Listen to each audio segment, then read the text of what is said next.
Right. So what we need to do is we need to make the government even less attractive. And that is why President Tinubu has the opportunity to become the greatest president Nigeria has ever had. Because what he can do is to muster his political will. Because let's face it, he has earned that political capital, which is the problem I have with the other people, is that you can't come into politics with a sense of entitlement. You have to earn your capital. So he has earned that political capital. I expect him to use that political capital to restructure. Fine, he has tried to put money in the local government. That's a good thing.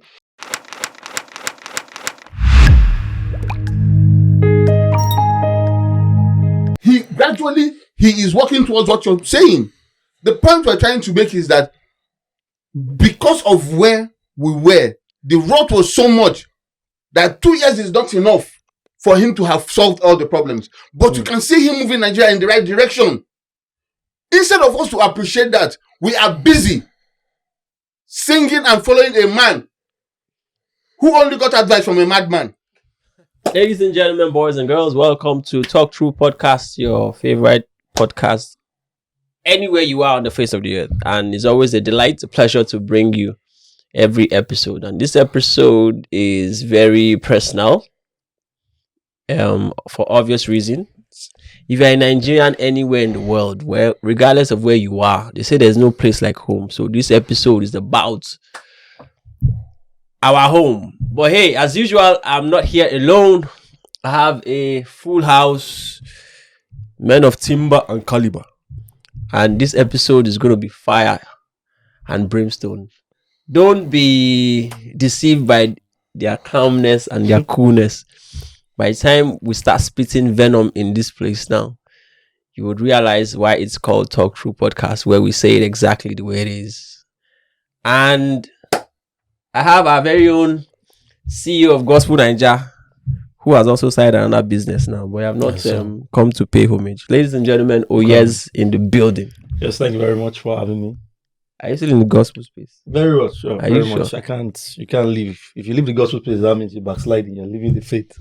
Okay. So very much the business. Nice. Thank you for coming around. Yeah. And we have our very own barrister Chidi Ikeotoye in the building. You're welcome, sir. Thank you.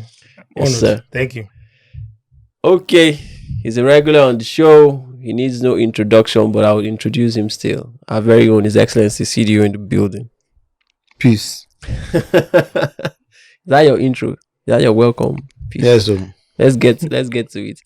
Okay, this episode is Batified or Obedient 2027 in view. Like we all know, we are already, a lot is already happening in the political landscape in our country. 2027 is just a couple of years from now, and there's been a lot of underground tremors, everywhere. No earthquake yet, but they are just, tremors here and there. So we want to look at 2027 elections. And for those who are on the side of the current government, we want to find out what the justification is for the current government, the President Bola Tinubu, to still be voted in. Is there any reason why he should be voted in? And for those who are obedient, who have been clamoring for Peter Obi to be, handed over power, do you think he's the right man to take Nigeria to the next level, to our land of milk and honey? So that's the conversation. We're looking at obedient or batified. Ladies and gentlemen, welcome to the show. Let's set the ball rolling.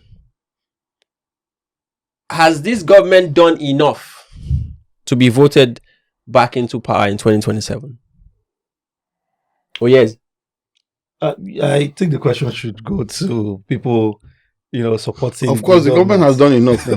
How? What has the The government has done enough, considering where we're coming from. Which is where? Before this government, Nigeria was about to implode. Most young people wanted to relocate. In fact, we were relocating. Insecurity everywhere. The common man was even afraid to sleep and wake up, move around.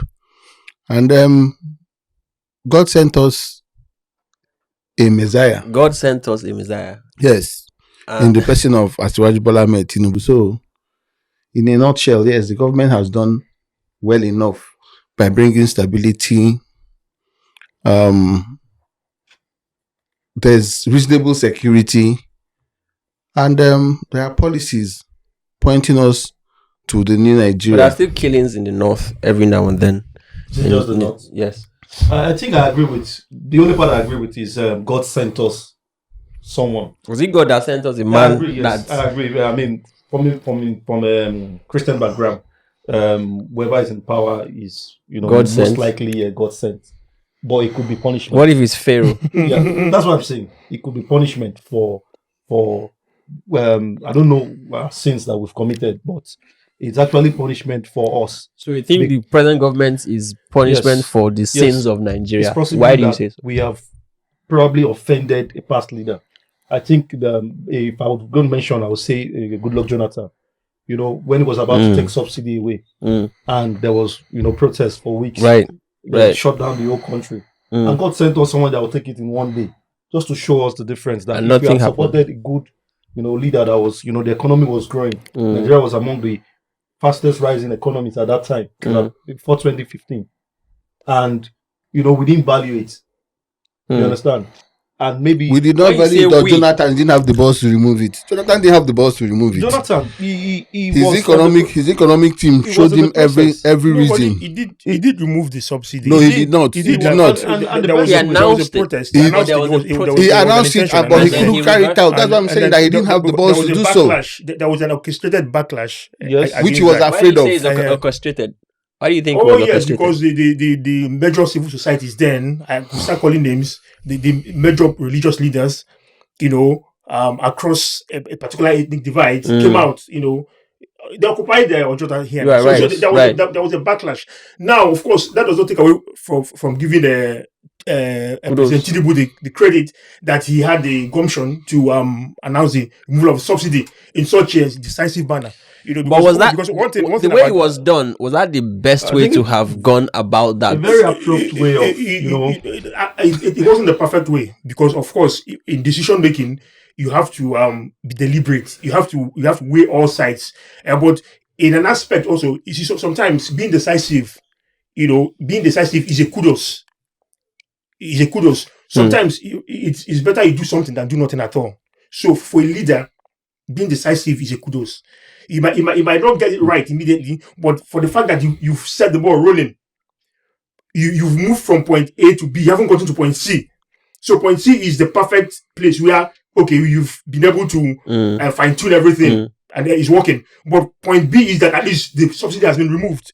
But So- now so- that so- so that- sorry to cut you. Now that the subsidy has been removed, the funds that they said were spending in trillions on subsidy, that's supposed to be channeled into, the economy to ensure that at least the common man can. We don't see the effect of that, so it's almost as if we're back to square in my one. own opinion, and this is where I differ from, just outright removal of subsidy, petroleum subsidy, as the case may be, is that the issue with subsidy then was corruption. Some people Right. were not even importing oil into the country. They were not bringing petroleum to the country, and they were being paid subsidy. They don't bring any paper, any document. They were calling them, it wasn't not the Abuja boys then, or forgotten the term. And they were making money from this. It was just like arbitrage. Just Right, submit documents, collect money. right. And that was what they were supposed to fight. Because whether we like it or not, the government, every sensible government subsidizes something for its people. If you're not subsidizing petroleum, you should be subsidizing transportation or education or something. Something must be subsidized. You understand? That's how to cushion the effects of hardship in the land. And so either the government was decisive or either it was staggered. The main thing is fighting the corruption that was eating the sector. And that's where I feel the sensible leader will come in. Because, okay, we are saying we want to save monies from, this subsidy. Right. We want to save money. But on the other hand, we are collecting loans to fund, projects. We are the size of government instead of shrinking it so that like every other sensible government would do, is even expanding. We're creating offices for assistant of assistant, special assistant to a special assistant, and it doesn't make any sense to me. So doing it to look like a hard leader or someone that is decisive is just a decision to impoverish the people. That's how I see it, and we're still feeling the effects today. We know how much the cost of a liter of fuel is today. We know how much electricity bills are today. So what advantage? I'm trying. I would like to know where this subsidy removal. I like His Excellency to respond to that. So first of all, you need to understand that we're already in a mess before this government. Now you're talking about corruption. There had been so many governments that tried fighting this corruption that they were not able to fight the corruption. The story of the subsidy is not just about fighting corruption. It's not just about getting people who present papers to take subsidy. The whole subsidy payment and everything was a total scam. It had to go.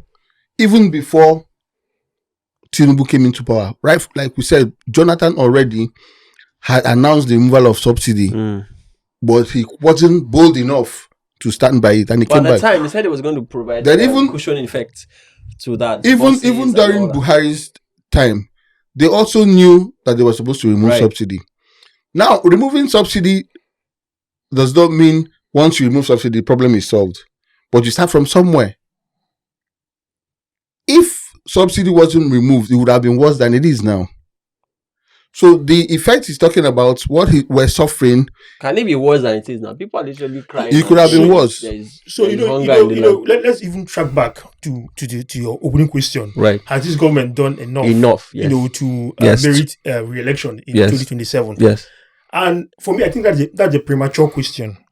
It's a premature question because this is just the second year of the government. But the government wants to return. So the question, Oyes says something about that this present administration was God sent, but that is it punishment or is it a reward? That's an open question depending on how you look at it. Now, my take is that we've had leaders, and I think our approach to leadership is the lesser of two evils. You understand? We have not really been able to identify the leadership we want, and it's a throwback on the people. So it's a premature question. The mindset of thinking that there's any administration that with the magic wand that can solve the challenges bedevil our society is a lazy mindset. It's an entitlement mindset on the people. So the Nigerian polity or the Nigerian populace has a way of putting the burden of taking their destiny in their hands on a very minor group of people called leadership or called elected officials. How do you mean, sir? Before this government came, like he said, Nigeria was in a mess, but it looks like more mess because there is literal hunger in the land. People can't. Everything has been. Prices of things have gone up, but people's take home is not. You remove subsidy, for example, and then the price of petroleum products goes up. That means transportation cost has gone up, and the guy who's earning XYZ is still earning the same. He's now paying electricity tariff, at a very high price and everything. So I don't understand that. Is there anywhere in the world that prices are coming down? President, is there anywhere in the world that prices are coming down? There are places in the world where their pay, their salaries, their earnings are going up. Why is it in Nigeria that earnings are going up in Nigeria too?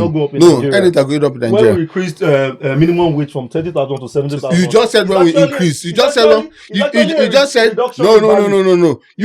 no. You just said now when we increase. I will give you an example. I'll give you why it's a reduction in value. What 30,000 could get in 2015.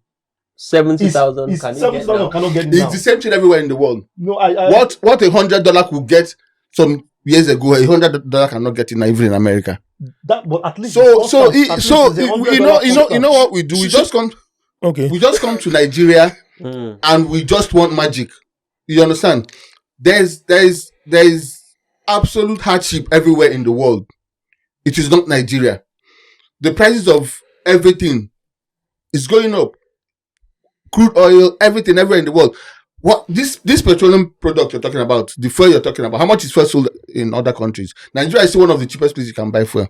Now, we always make this point to say Nigeria is one of the cheapest places you can get this when we compare. But let's also compare their earnings. Let's compare what an individual earns. The minimum wage. Your earning is because you're not productive. But Nigeria is one of the largest oil producing Your nations. earning is not because you're not productive. You're importing everything into this country. How do you want your earnings to go up? And that's why we have someone like Peter that said he wants to move our economy from what? Who wants to move your economy? Hold on. From Just like Barrister said that the time is premature for you to make that decision.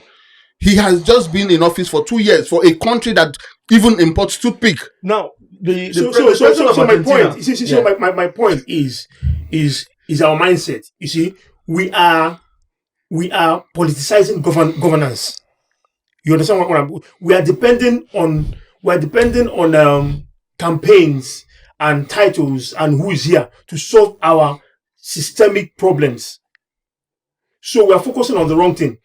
That is why I'm saying that it's even if you look across our polity now, the government has been here just for 2 years. Everybody's talking about 2027. Nobody's talking about governance anymore. So it's a default mindset right from colonial times that would think it is titles that solve problems.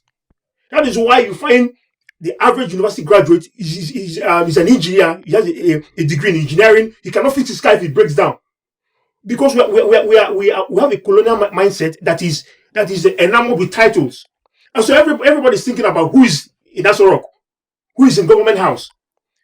We are not organizing. We are not mobilizing. The engine of economic growth is the middle class.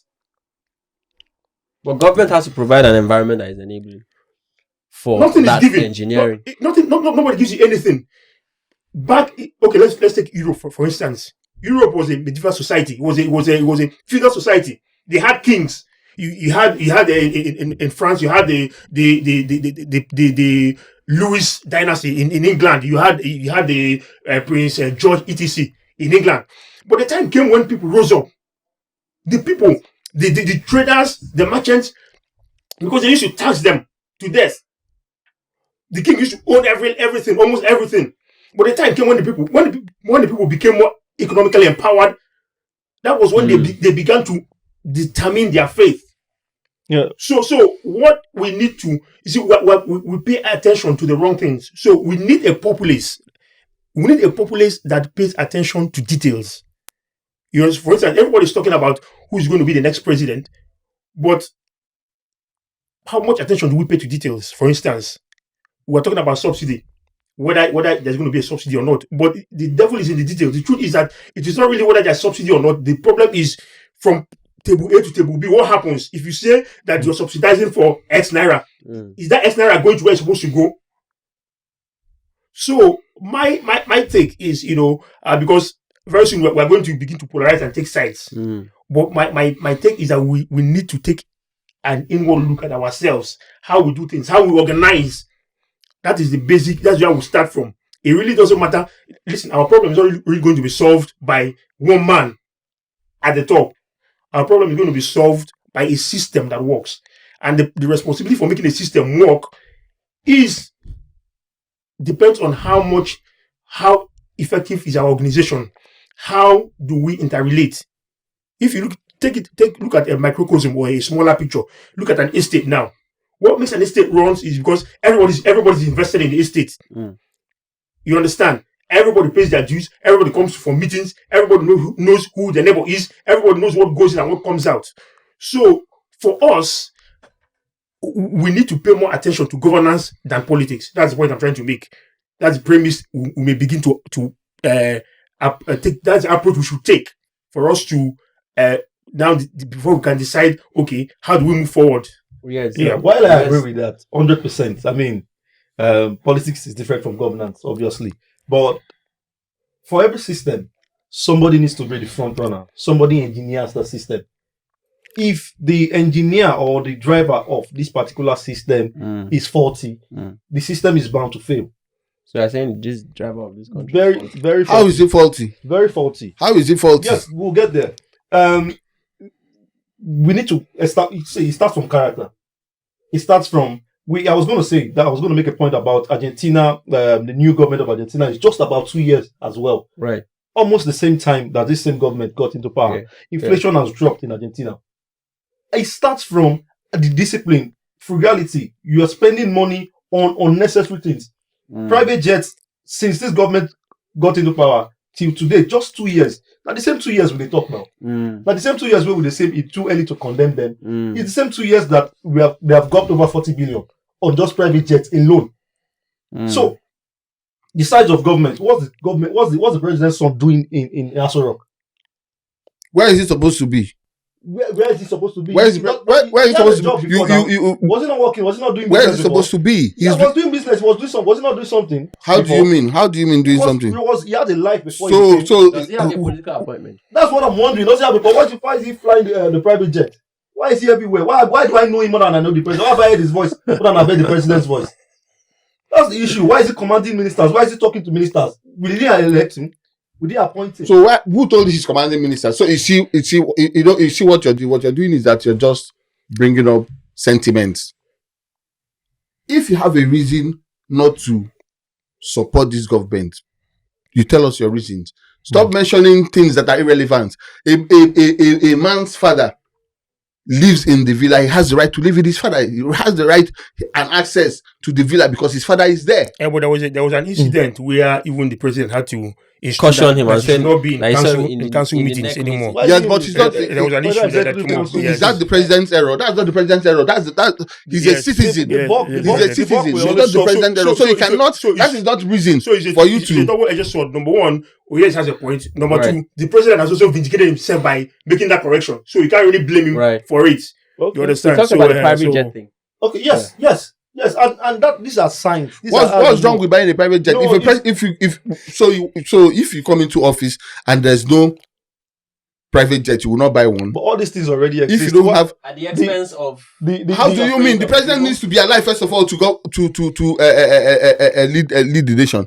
I agree. Will he lead the nation from his grave? You got into power and the private jet you met there is not in good shape. Would you buy another one? Why are we talking like this? If you were in his shoes, you would do the same thing. Okay, why are we talking about private jet for a country like Nigeria? The president buys private jet, and that is the problem. Is that why? That is not the priority. Why the problem? But it is not the priority. How do you mean? What do you mean for the vice president? What do you mean by it's not a priority? What do you mean? How do you want somebody to be the president if he cannot move around? Okay, as a fat tango. How do you want somebody to be the president if where he lives is not conducive? It's a good thing. But the figures those things are basic. Those things are basic needs. Those things should have been in place before he got into power. But like I said, because of where we're coming from, can you imagine where we're coming from? A country where the president didn't have a decent jet to move around. A country where the vice president didn't have a feeding place to live. Who told you? Has never been. At least the former president kept. The former president was not going anywhere. He was not going anywhere. He was always in London. He was not going anywhere. He was using chartered flight to go to London for medical treatment.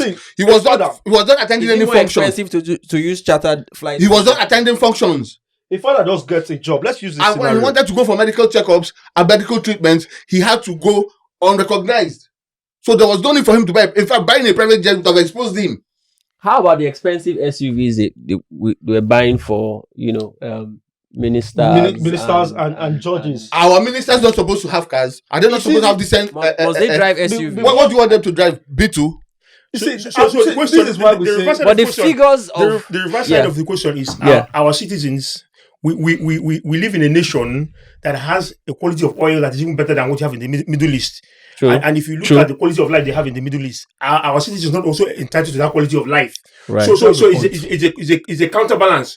Our leaders, yes, may have a sense of entitlement that they should have the best of things. So are the citizens also. So it is up to any leader to manage the expectations. So if you're buying a private jet for yourself, also make sure that your citizens are moving into their own. Where do you start from? Brand new houses. You have to start. So you have to start from somewhere. Listen, it's just like a drowning man. You are told that for you to save a drowning man, you have to first of all be in a good position. You cannot come into power and the first thing you want to do is to save the citizens where you are not saved yourself. So you have to start from somewhere. And where do you start from? You start from your office. I don't think are we not seeing things right. that are showing us now that before the end of his first tenure, Like life will be better. Like what? Like policies. Policies. Let's use one of those policies, for example, student loans. Yeah. It's an irresponsible thing. How is it responsible? I'll give you the reason why. It's already difficult when you leave school to get a job, Right. to fend for yourself. Right. Some people in their 30s are still living with their parents. They are lazy. Okay. They are lazy and irresponsible. No, you're not making. Listen, let me tell you. You're not making. See, don't. By giving them, the first thing you come out of school with is debt on your head. The issue is give us quality education. Give us. Does the loan stop quality education? You're talking about. Hold on, you're talking about the loan. What about the free education? Is it only the loan? Free education of at what stage? It ends at secondary school. Is that not? We won't start from somewhere. Hold on, are we not going to free tuition in some why are you not mentioning that? Why are you not mentioning that? We have to start from somewhere. Listen, let me tell you. If you're a graduate and you don't have a job, you go and find something to do.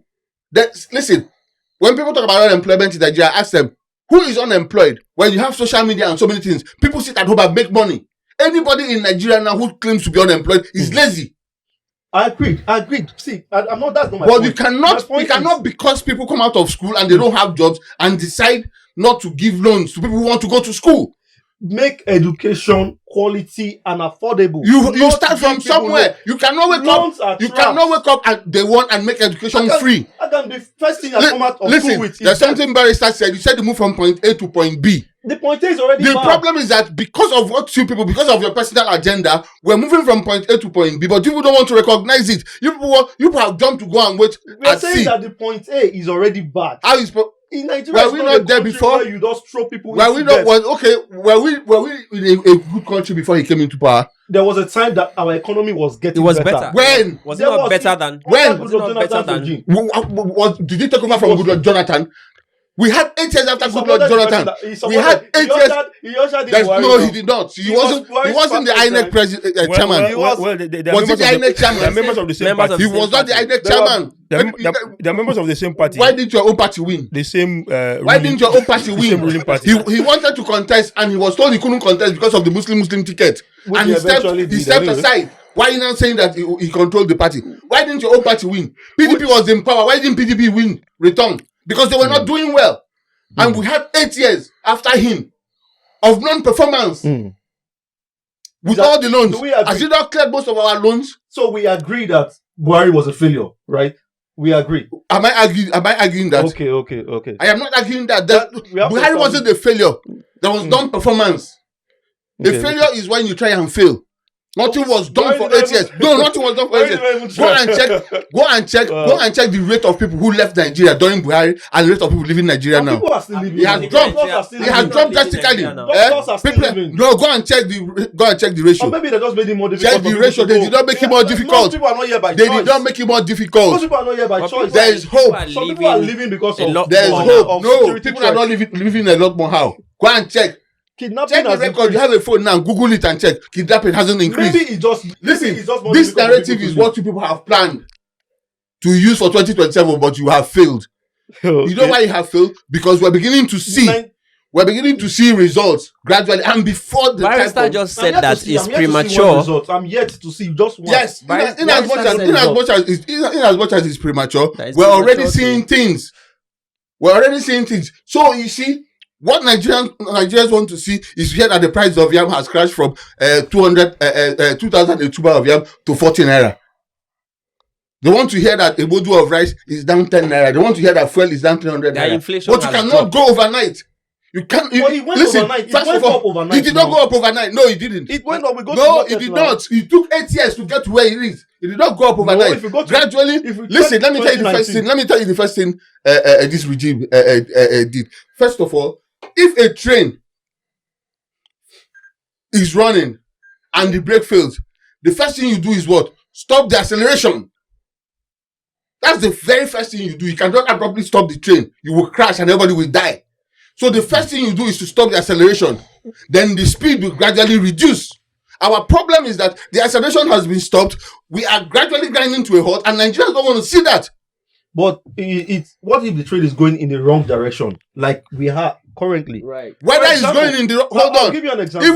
whether it was going in the wrong direction or speeding so fast, whatever you want to do, the first thing you will do is to stop acceleration. When we're learning how to drive, they taught us that if you hear anything happens to your car, the first thing you do is what? Take off your legs from the accelerator. There's no way. There's no human being. Listen, this is how we pushed Jonathan out and brought in Buhari. This is how we have been doing. People will come and they come with stories and make us think that there's something they want to do. They will not do anything. There's something wrong with the system, and that's what the man is trying to fix. And how do you fix the system? By policies. No. You cannot wake up, sleep and wake up and let prices and everything crash. No. Gradually, anybody who wants to tell themselves the truth will know that life is better now than it was last year. Really? Yes. We are seeing the example. Really? Barrister The most Chidi. recent one. So Is the life thing is, better now so the than thing is this. So the thing is this, like I said, to determine whether the this administration has done enough to come back in 2027 at this time is premature. It's not scientific because the indices are not yet complete. But we just mentioned How do we Argentina know? were in 2 years. How do we know? How do we know when is the right time? Now, what I want to say is that we must go back to the basics. We must go back to you see, we must stop looking at the effects and look at the cause. So what happens is that everybody in Nigeria expects that price of food stuff is going to drop overnight. You're going to be able to afford quality healthcare and education overnight. It's not going to happen like that. What we should be looking at is what are the structures that are being put in place to make these things deliverable. So the first thing, and I thought the point you would have been stressing on, if you want to really criticize the administration, is to look at making the federal government less attractive. You understand? The problem with us is that our federal government is too large. The system of patronage is too large. Right. So we run. So the cost of governance is expensive. That is why you look at the polity. The only people who believe the country is going forward are the people who are in government or around government, Right. who are enjoying benefiting from government. that direct patronage. You understand? Right. So what we need to do is we need to make the government even less attractive, and that is why President Tinubu has the opportunity to become the greatest president Nigeria has ever had, because what he can do is to muster his political will. Because let's first see, he has earned that political capital, which is the problem I have with the other people, is that you can't come into politics with a sense of entitlement. You have to earn your capital. So he has earned that political capital. I expect him to use that political capital to restructure. Fine, he has tried to put money in the local government. That's a good thing. But if you look at other things, like even this issue of policing, you cannot police Nigeria by having one federal police. It's not possible. But from what he's doing, you can see he's moving towards that. Yes, He's moving towards. You cannot do everything overnight. You can't wake up in one day and solve all the problems. Look at the Southeast Development Commission. He is working towards what you're saying. The point we're trying to make is that because of where we were, the rot was so much that 2 years is not enough for him to have solved all the problems. But you can see him moving Nigeria in the right direction. Instead of us to appreciate that, we are busy singing and following a man who only got advice from a madman. All right, we'll get there. You understand? We'll get there. But this is, we are saying the things we have against Tinubu is the things that he's currently doing, not the things that, if we go to the things he has done in the past, that we won't leave here today. But let's even talk about what he has done in the past 2 years. Just 2 weeks ago and last week, he has given the footballers that won WAFCON and the AfroBasket, for example, $100,000 per person. What sense does that make? It shows How can it not make sense? Why is hold on? No. This man is not ready for frugality. It's not true. It's not true. It's not true. Listen, nurses that are yet to be paid. Listen, nurses just went on strike and called up the strike. Bro, all over. Listen, world over. There's nowhere in the world that a nurse earns as much as a footballer. See, let me tell you, you earn based on the value you carry. There's nowhere in the world, yes. From their government. Nowhere in the world. No, that a nurse don't pay them that much. There's nowhere in the world that a nurse this particular argument brings out what I'm trying to say. We need to put structures and systems in place and stop governing based on a knee-jerk reaction.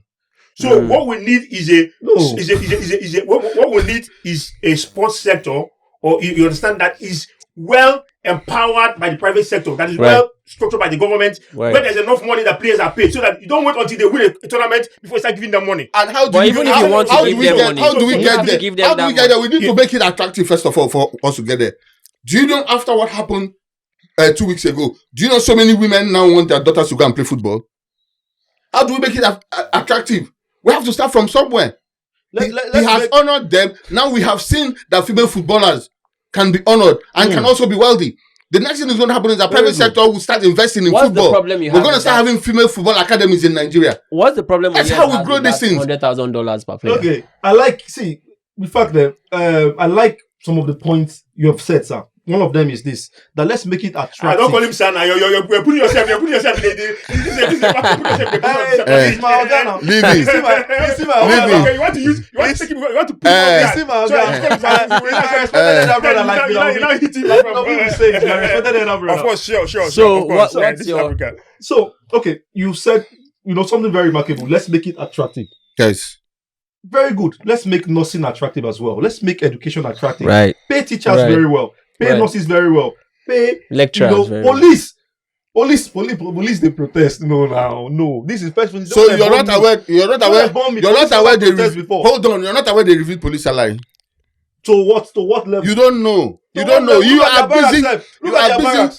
How do you mean? Look at their barracks. Look at police barracks. Do you want him to go and be sweeping the barracks? He doesn't have to sweep. It's still policy. Should be a policy. Should be you can write policy. But we have policies taking care of that. No. Go and find out. Go and make your police that serve for 35 years. Go and find out. With what qualification? With what qualification? I'm asking you. With what qualification? Serving with what qualification? No, there's no qualification. In the police force, hold on. In the police force, some people serve with those certificates. In the police force, there are people who serve as graduates. People who serve as graduates in the police force, when they retire, go home with a good sum of money. Yes. So don't come and talk about a man who does not even have primary 2 qualification that was given police job, and after 35 years, what does he want? Let's not denigrate our what do you call it? Our police officers, no matter their qualification, the fact that they're putting their life online. Exactly. That's the qualification. That's put his life online for other people, and they should be well taken care of. Right. But I don't know where taking care of. They'll be giving accommodation for the 35 years. Hold on. See, the problem is that people police uniform is sewn by the police officer. You know that. Says who? Police uniform is sewn by the police officer. Says who? Police friends, who told you? Ask now, confirm. Who told you so? Who told you so? I have a friend who works in the police store. Yes, it is not true. I'm telling you that it's not true. Who pays? The reason they start sewing their uniform themselves is because boys now want to wear fitted uniform. They are given uniform. When you come join the police force, they have a department. That's optional. They want to. Yes, boys now want to wear fitted uniform. So what they do is that they go and buy the fabric and sew it themselves. But why can't they tell us make fitted uniform? Because they would not take what the tailors will make. The tailor will take your measurement and make the uniform for you. Every police barrack, everywhere in the police force, they have the tailoring department. If you see a policeman in England, you see his uniform, they're looking good. So why can't we make good uniforms for our police officers? Who said we're not making good uniforms? The British police people you're talking about abroad, they go to the gym, they work out, they fill in. No, I'm not saying they have pot bellies. Instead of them to go to the gym and work out so that they can fit well in their uniform, they would rather go and give it to a tailor to slim fit it. And some of them will buy the fabrics to sew it themselves. See, that's Nigeria for you. One thing we must admit is that, yes, we'll give it to the president. He's a good politician. But politics, like you said, sir, is not governance. Right. A good politician does not make a good leader. Not necessarily a good leader. I would love you to come up with serious facts and reasons why I'll give you examples. You don't agree with this government. Everything you have said here is out of sentiment, and you're just saying this because it is the narrative. These are narratives that people have been paid to push on social media, and that's what you're just saying. You have not said anything constructive. There's nothing you have said here that shows that Bola Tinubu is not doing well. I've given you policy-wise, everything. Compared to where we're coming from, he has done well, and where we're going. And like he said, there's no better man for the job at this point than Bola Tinubu. That's not what I said. I said he has a chance of being one of the greatest presidents Nigeria ever has. He has that chance, number one, because he has the political capital to do that. Because for you to be able to make change, you must have the political capital. You must have the political structure. You understand? If you don't have that ammunition, you cannot be able to take the country. So President Tinubu has that capacity, has that chance to take Nigeria to where Nigeria has never been before. And he's doing that. So the question is, at the end of the day, has he done that? Well, for me, I think the jury is still out on that question. By you precedence, understand? by But precedence. you can say yes, there are indications. I mean, as an insider, you should be able to tell us, okay, this is what is happening, this is what is happening, and also I expect you, if you say it's not doing well, to also provide your facts. I'll be giving and facts. show that this By is what is not doing. This is precedence. what You is have not no facts. doing. In what way has it taken anywhere or any business or any state that he has run before to a better place? By precedence. Lagos is a model state in Nigeria. Lagos has always been a model state since before when? colonial times. Before colonial times, Lagos has always been a model Says place. who? Lagos has always been is that it was the capital when the Portuguese came to West Africa. When the British came, Lagos was also a capital. When Nigeria became Nigeria, when we gained independence, Lagos was of course our first capital. Lagos has also been a historical capital and a historical commercial hub, commercial center. Apart from creating business centers with government offices, there was nothing special that Tinubu did in Lagos. What about Lekki? Who built Lekki? Who developed Lekki? Igbo people. Which Igbo people? People developed Lekki. Though Tinubu developed Lekki. In what The way? groundbreaking in 1999 was done by Bola Tinubu. He developed Lekki. I remember 1999 when Redeemed Christian Church of God started. Lekki 90. Yes. It was 96. Yes. 96. Yes. You know how that whole area from Sandfield, it used to be called Sandfield. Yes. Nothing was happening. It was Bola Tinubu that opened that corridor. By doing the road, Abi. Not only the road, even the estate. Who built Abraham Adesanya estate? Doubtless, Lagos has always been a model state. Has always been a national capital, a commercial center. But Tinubu, President Tinubu, when he was governor of Lagos State, he came in with vision. He took it to the next level, and nobody can deny that. Right. That's why I said he has a political capital.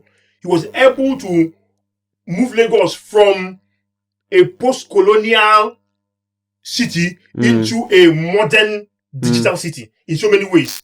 In terms of the free trade Lekki corridor, you understand? In terms of this partnering with police for security, he was in his tenure that he was able to fund the police, partner with the police to provide security to an extent that Lagos became stable in terms of security. In terms of even the people he brought in, the technocrats he brought in, somebody like the former vice president, as a lawyer, I can tell you, he revolutionized, he brought a lot of changes to the legal system.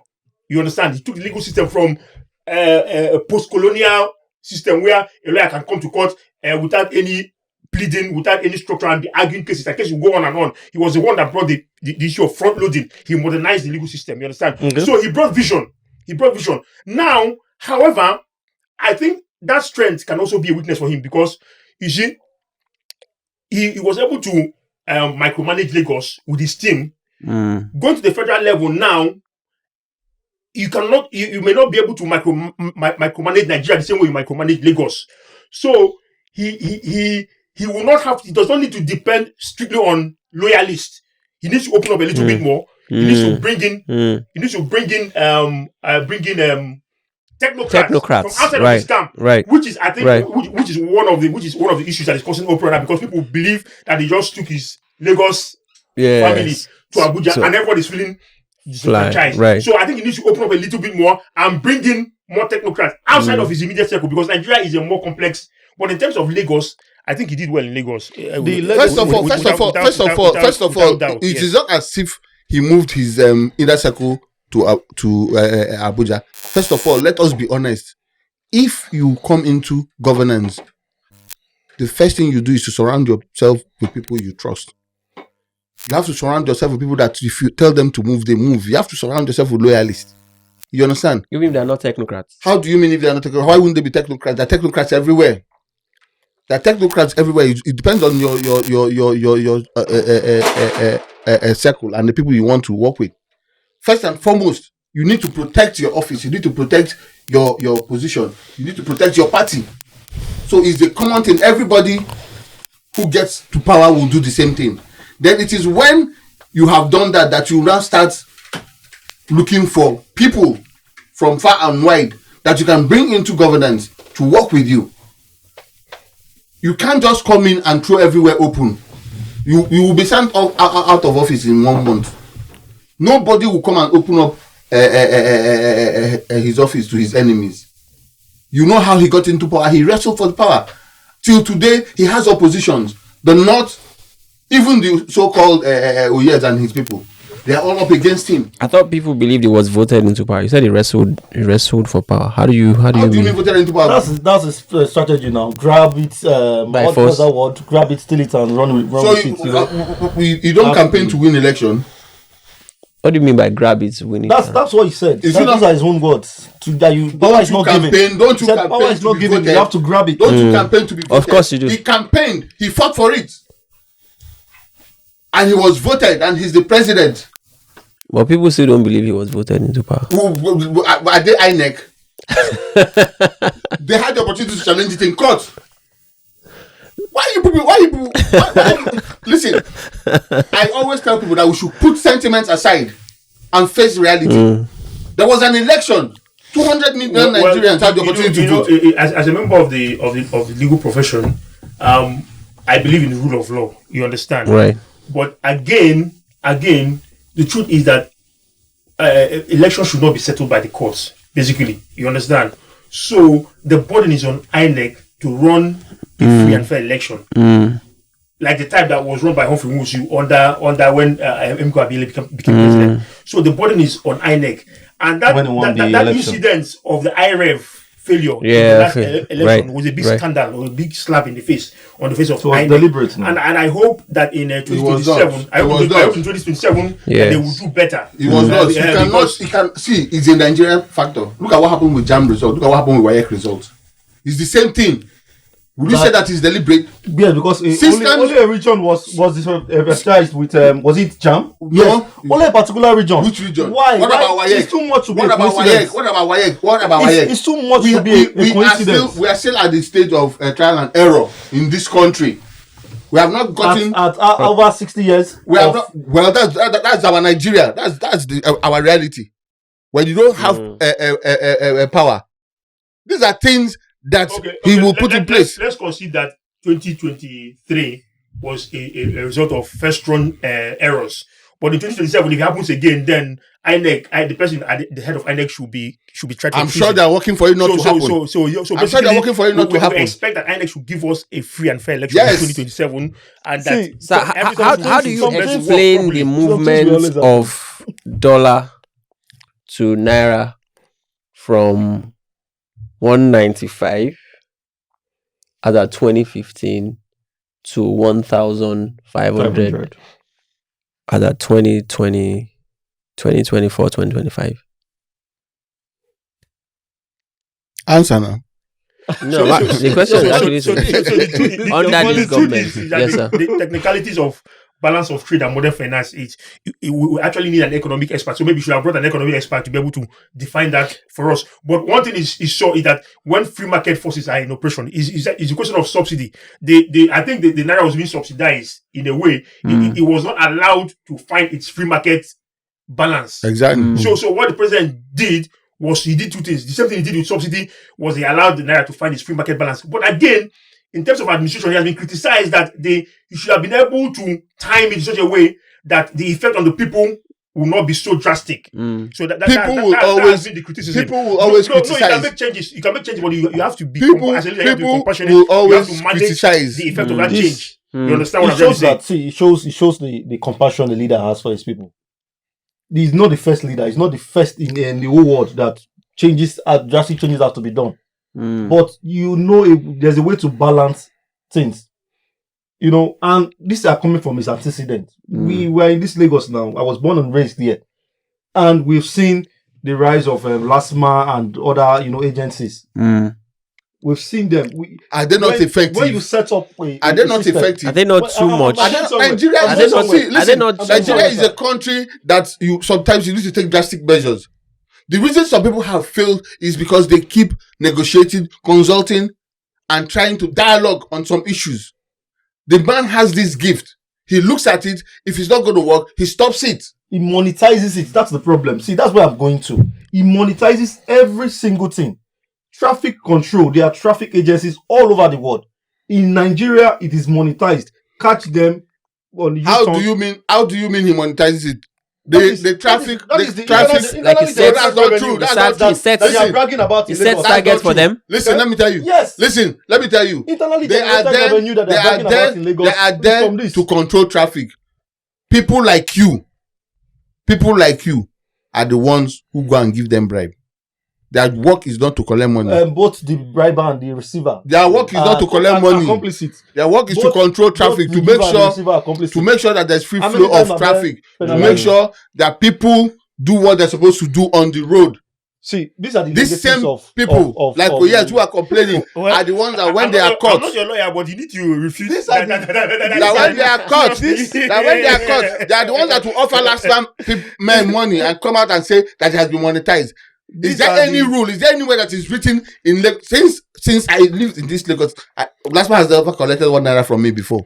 These are the legacies. So how can you come and say that they are monetized? Of but Sir, these are the legacies. he seemed to justify the fact that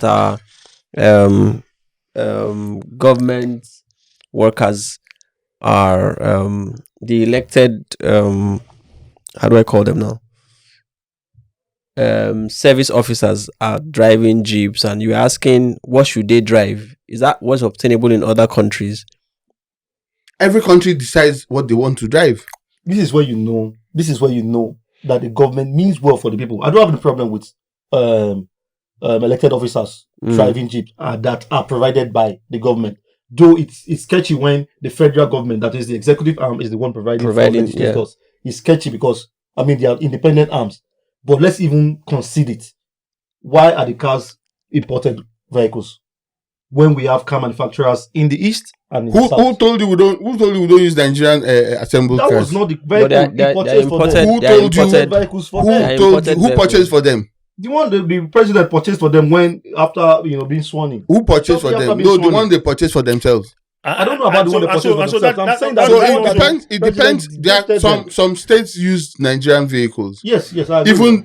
Even some federal government appointees use Nigerian vehicles. That gesture is a good sign to know that this president means well for the production sector of the country. And so that also brings me back to the point I was trying to make before, that the government is too fat, too large, and too attractive. And there's nothing he can do about that. And I think, there's nothing he can do about that. But he's working on that. There's something he can do about that. He's a leader, so he can lead the charge towards a change of direction. Only him cannot do it, but he can bring the political will to at least champion it. But the truth is that will make him very unpopular with the ruling class, because they're the ones benefiting from the largesse. For instance, who says that government must buy you a car? Why can't you drive your own car and you're here to serve the nation? Who says that government will buy you a car? Why don't you wait when we have a surplus? Then government will say, okay, in Nigeria today we have a surplus budget, so we can now afford to buy cars. Why must you start from the premise that the country that is leveling? And must the cars be SUVs?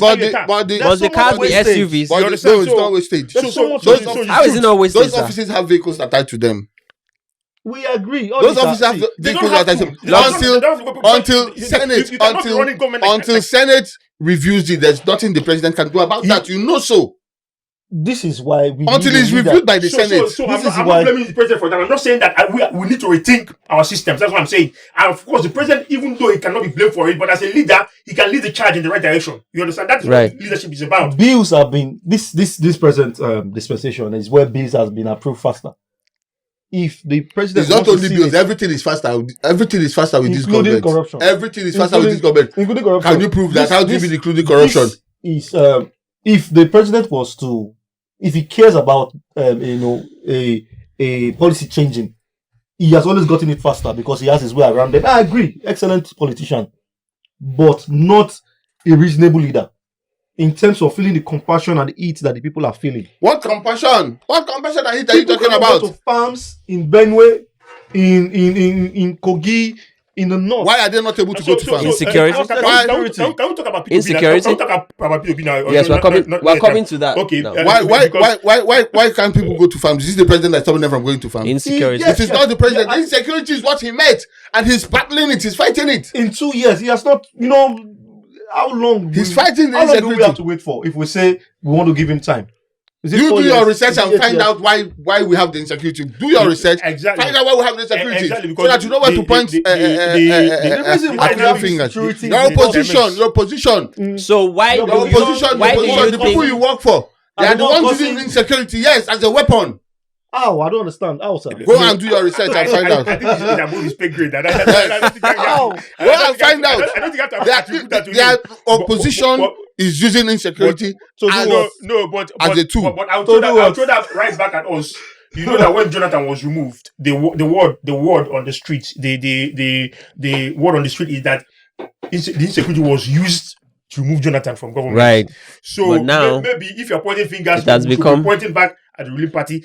At the time. In his own words, in the words of the current What I'm president. trying to say. right? But I believe, I'm not sure. I think it's the same card that is being used against this present administration because Mm. the point is that this insecurity is used to discredit any administration to weaken them and make them look ineffective. I don't think the president is responsible for insecurity. So he can't solve it.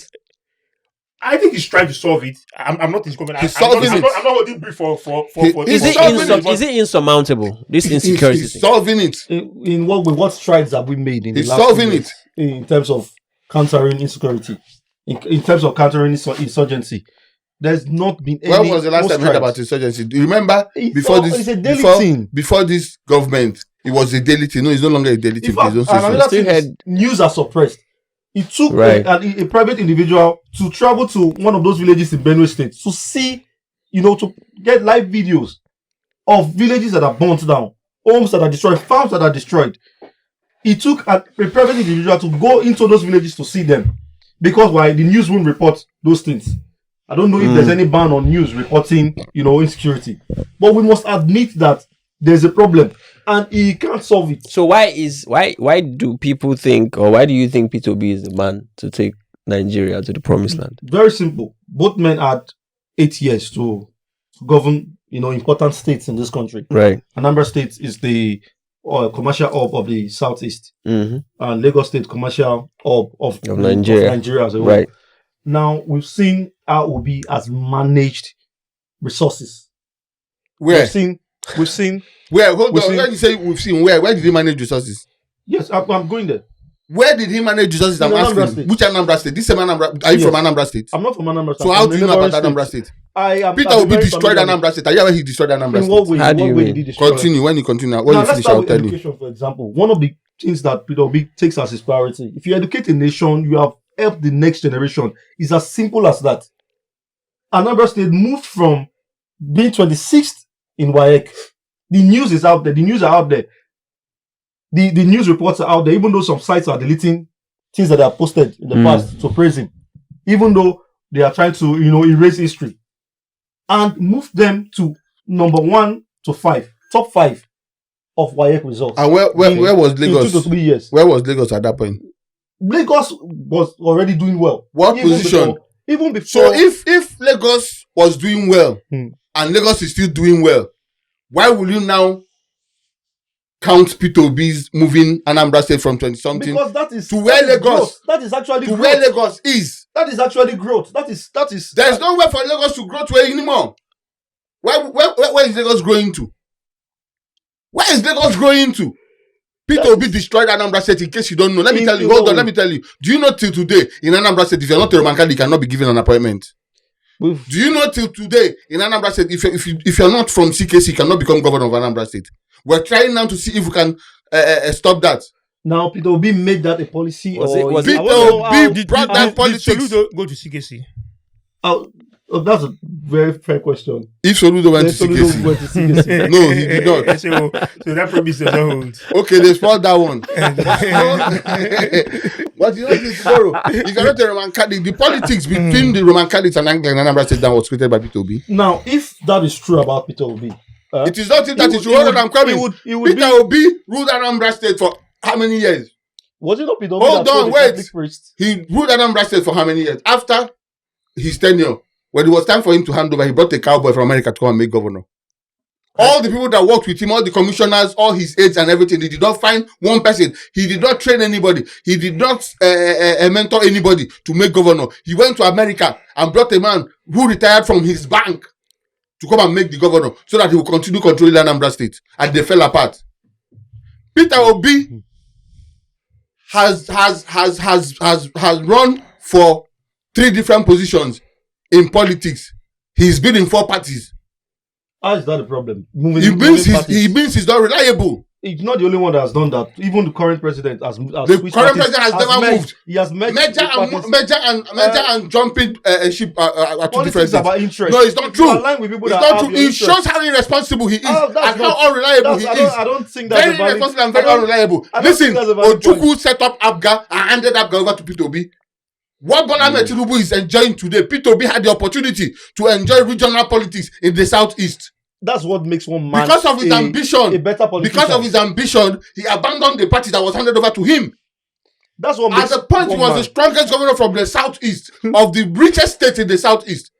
Ojukwu handed over Abga to Peter Obi because he wanted his own personal ambition. He abandoned Abga and followed PDP, hoping that Jonathan will make him president. He got to PDP, he missed it the first time. How can a Peter Obi, claiming to be a saint, decide to be vice president to Atiku Abubakar? Now that's what. How can even in your wildest dream, everybody knows Atiku's record. How can a man who claims that he's clean decide to run with Atiku? Then you fail again. Next attempt again, you leave PDP and you join to Labour Party. I'd like to know, sir. Quickly, please. Now you fail again in Labour Party. Yeah, what's the problem with Atiku? Hold on. He's the most corrupt politician in Nigeria. More corrupt than the current president. He's the most corrupt politician in Nigeria. More corrupt than the yes, current president. go and check his record of privatization. And Peter Obi knew all these things and he decided to run with him. He goes to a Labour Party. He misses it again. Now he has jumped again. He's floating now. He is an ambitious man. There's nothing wrong with being ambitious. His ambition is so bad that he does not think about his people. He does not think about his region. So in terms of political sagacity, President Tinubu is in a class of his own, and you cannot really compare him to Peter Obi in terms of political sagacity. As a matter of fact, Peter Obi has a pilgrimage of 12 more years to make before he gets to the level of President Tinubu. So I think for Peter Obi, it is still morning on Creation Day, and I think he should not buy into the hype of his supporters, and he should know that politics is a gradual process. For instance, his supporters are saying he cannot run as vice president to Atiku, but that is not really a question based on political reality, because the truth of the matter is that Atiku has the political structure and capital to command his scholarship. You understand? Now, Peter Obi has an advantage that he's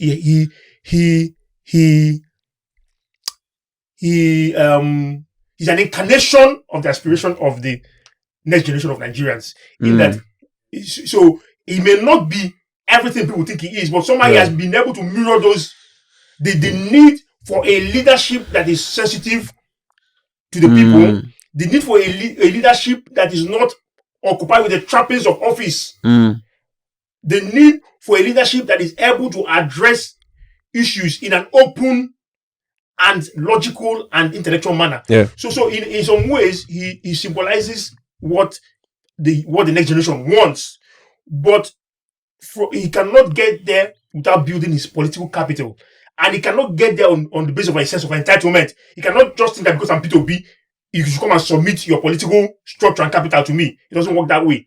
Peter Obi is playing out a script.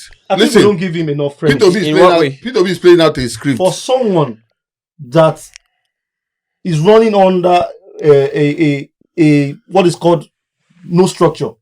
That was what the Labour Party was called. Who told you so? Who told you? How can you say? I'm saying how can you say Labour Party? In terms of political growth, he has broken a record. I give him that credit. We have to give him that credit. As a matter of fact, 6.1 million votes in social media.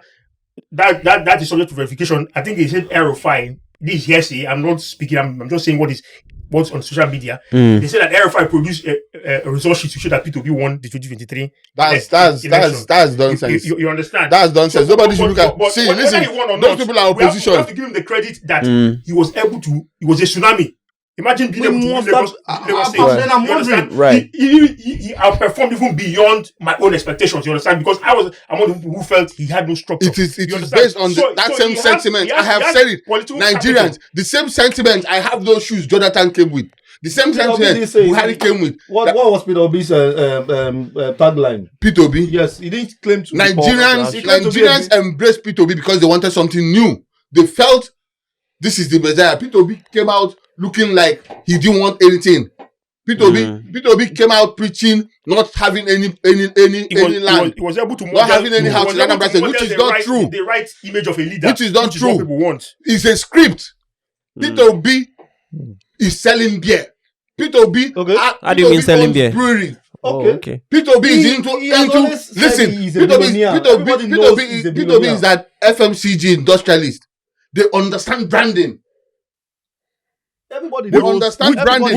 Which is what it takes to be a leader. Because He you never- have to yeah. No, that's not what it takes to be a leader. No, That's what it takes to have a good Does he have PR. successful business that's or one not? of- That's no, what which successful business must- is business an importer. successful He does leader. not which As a business. leader, Is you business must successful or communicate not? as So having a Yeah, he's business that is building huge, it. so You is that must enough to be inspire able to people. lead a country like Nigeria? No, he's making it sound as if- people. So we have to give him that, and also other leaders have to borrow a lead from him, because the truth of the matter is that, see, like I told you, no single person can solve Nigeria's problem. But the Is he person more that can inspiring? Is the he more people- inspiring the than? person that can inspire Is the he people- more inspiring than President Bola Tinubu?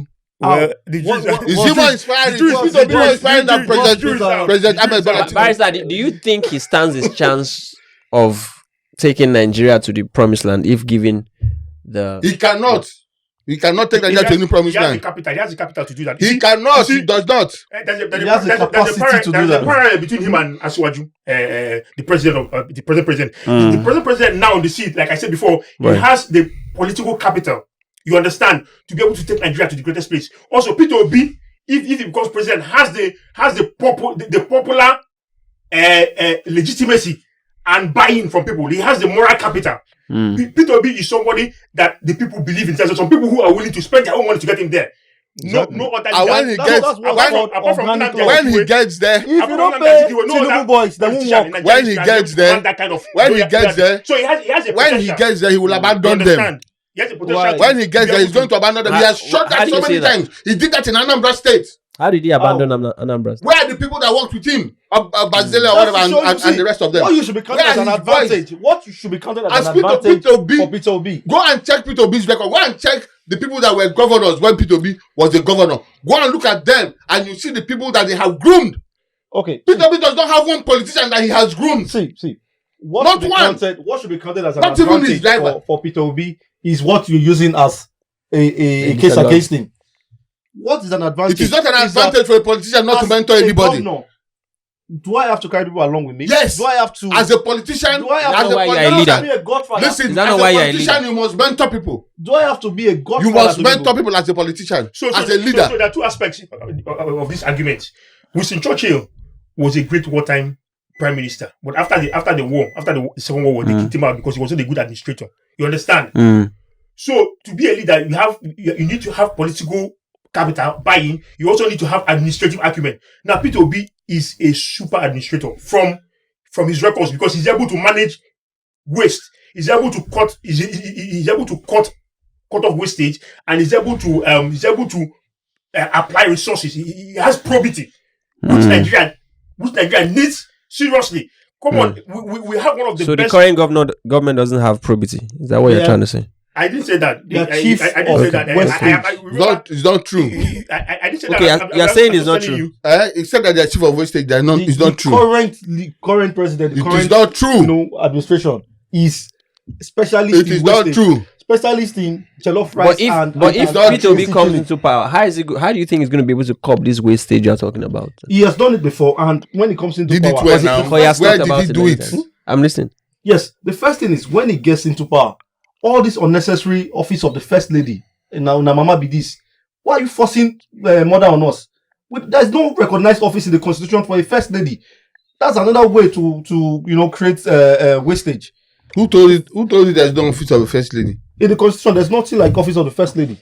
Well, Barrister, everywhere, is everywhere there in the anything world. like that? I would like to make Everywhere more in the points. world. I'd like to make more points. Everywhere in the world. Before we wrap, yeah. I'd like to make more points. So we've seen what he does as a private citizen in education. he is the highest donor for education as a private citizen, and for highest donor for medical schools, for nursing schools, and for universities. Oga, forget it. That's campaign. He's been on the campaign. Listen, when Kanu Nwankwo had a heart problem, Peter Obi was one of the first people Kanu Nwankwo approached to pay for his surgery. Peter Obi told him that that's not what he will use his money for. Kanu Nwankwo came to Lagos State to meet Bola Tinubu, a Yoruba man, and he paid for his surgery. Suddenly now Peter Obi is jumping around, going to hospitals. Why? Because there's something he's looking for, and that's what people have failed to see. Suddenly, that's what. Suddenly, that is not, how can Kanu Nwankwo, as at the point Kanu Nwankwo had heart problem, he came to Peter Obi, and Peter Obi turned him down. We will get to that. Now, he talked about. You need to verify that. Yes, we need to verify that. Needs to be verified. Go and verify. That needs to be verified. But I was trying to make some points before being interrupted. Please. We said something about Catholic Church, and if you're not in Catholic, you can't be governor in Anambra State. You will not get appointment. You're respecting your God too much in this. You will your cause any justice. You will not get in Anambra State. Listen. I went to Anambra State. I went to Anambra State when Peter Obi was governor of Anambra State. I went to the government house for something, and they told me point blank. They told me point blank that you're an student of Dennis Memorial Grammar School. You have no business here. Peter Obi told you that, or someone told you that. You see, and we would like to make defenses for Tinubu. Listen, when somebody else does something and we say it's not Tinubu. Let me tell you. But why are we doing the same? Why are we Peter Obi during his time only gave appointments to his secondary school old boys and Roman Catholics. When the Catholic go and verify. When the popular Catholic priest asked Peter Obi for donation, it's on video. Which popular Catholic priest? The popular Catholic priest, Mbaka. the one in Enugu, yes.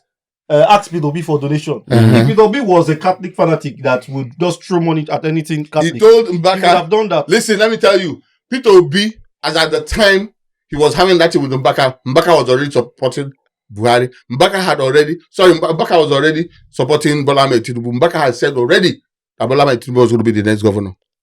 Next president. President. And Peter Obi went there thinking that he was going to make the man change.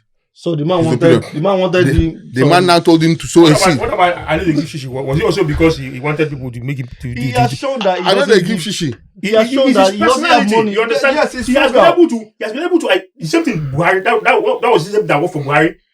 Nigerians somehow at the bottom of their soul, they appreciate simplicity, and then they appreciate somebody who is able to define character. Somebody who I know they give shishi allegedly. I know they give shishi allegedly asked Willie Obiano to bring 7 billion for him to use to run for president. All these things I know they give shishi. That's campaign financing, but at least he has made it clear to people that I'm not going I to buy know they votes. give shishi. He doesn't I know they give shishi as shishi. well. I know they give shishi.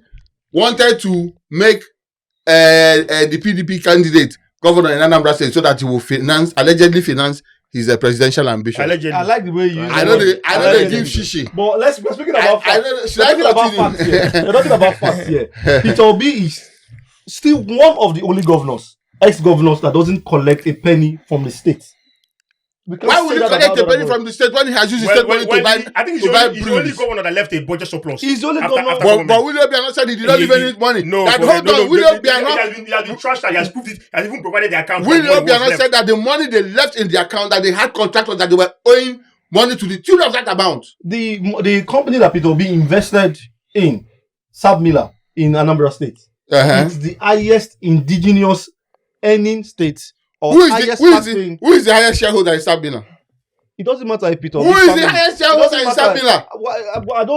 I'm trying to see why that's a problem. It's a problem. Why? It's a problem. Well, that is not. It doesn't show. That is not very ethical. It doesn't show conflict of interest. interest. It's a problem. It does. It doesn't show conflict of interest. It does. Is Anambra State not benefiting from it? It does. The highest taxpayer in Anambra State is the same company that Peter Obi invested the state funds. And who is the highest shareholder in that company? Go and find out.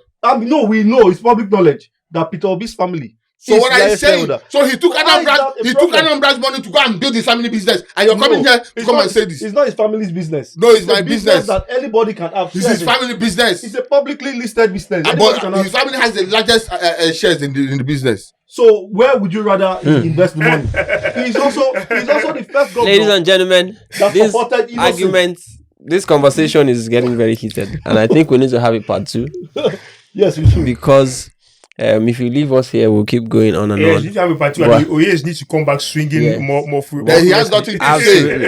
The only thing he would keep saying, I think is written on social media. Listen, Bola Ahmed Tinubu has done very well. Policy-wise, infrastructure, however you want to look at it, and he's going to do better. He has created opportunities for people in the southeast, But that- people in the north, and well, everywhere. well, the You question- cannot take that away from him. Bola Ahmed And he Tinubu- well, the has, question- and for us, the the Easterners, question- he has put the north in their place. The The legacy of Bola Ahmed Tinubu. Has this administration done enough to merit Re-election. election Yeah. in 2027? My reply is the jury is still out on that question. Is P2B going to be a better president? I think my Exactly. reply is that the jury is still going to be out in that question. So maybe when we come back for part 2 Yes, in we'll be able 6 to. months' time, we'll be able to My get a closing definitive answer remarks. to that question. My closing remarks. You do not have any. Ladies and gentlemen, peace and love. See you in the next episode. 2027, Bola Ahmed Tinubu will Bola return. Ahmed Tinubu's policy is agberoism. That's what we have in Lagos and Omonile. Those are the legacies of Bola Ahmed Tinubu. And he's taking it to Abuja. And P2B is what? Yes, Taking advice from a bad man at Opiwe.